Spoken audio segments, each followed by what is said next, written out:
Hello guys, for today's video nga pala, maghahanap tayo ng makakainan. Sige, samahan nyo ako guys.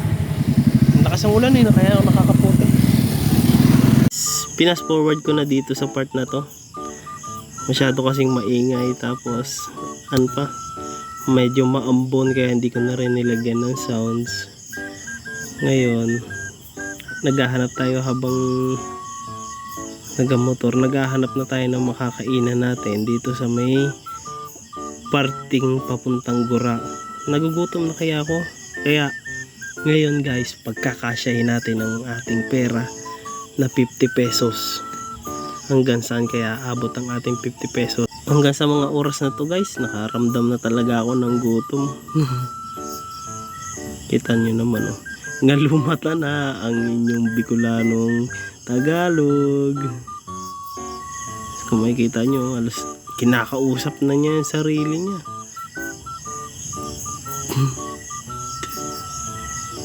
Papuntong ito guys, puro pagkain na naiisip ko na ito guys. Talaga nagugutom na ako. Ang dala ko na lang talagang pera nito ay ano na lang, 50 pesos na lang, yun na lang ang natitira sa wallet. Kaya ngayon pagkakasyahin natin guys, para lang makatawid tayo ngayon. Pagka layo-layo mo na, hindi ka pa rin nakakarating din sa yung bibilihan at kakainan, grabe, inaabot ka na, baka abutan na tayo ng lipas ng gutom niyan. Tsaka guys, sa parting ito, may nadaanan pala ako, grabeng baha. May taniti dito sa may video na to, sa may part na to guys. Yan, ito na guys, tignan nyo, grabeng baha. Ayan oh, kawawa naman yung mga nagtanim ng palay dito at mabubulok lang ng mga yon. Sayang lang yung pagkakatanim nila dun sa mga palay nila. Pati yung effort nila, saka yung pagod din, pagbibilad nila sa araw, nawala lang yun na dahil sa bagyo. Kaya sana naman bagyo ka, tumigil ka na, hindi na makatrabaho sa'yo. Grabe oh, tinan mo yung karisma, nawawala na. Mawala ng ating karisma. Sa parting to guys, lasa ko tayo malapit na. Aba, parang malapit na nga talaga. At ito na nga. Ayun yung mamiyan oh. Iyan.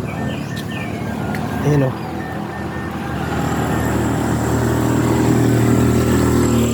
Mami, with egg po, tsaka may rice din. Hindi ko siya succeed.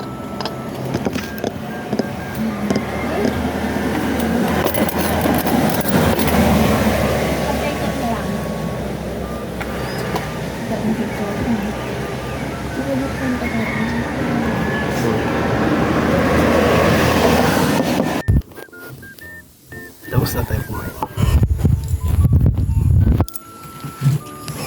Nagbabayad na.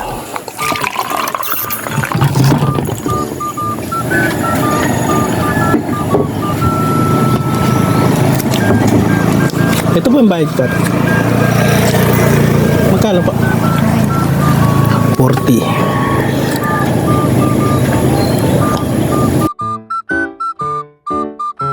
Hey guys, hanggang dito na lang tayo. Bye bye!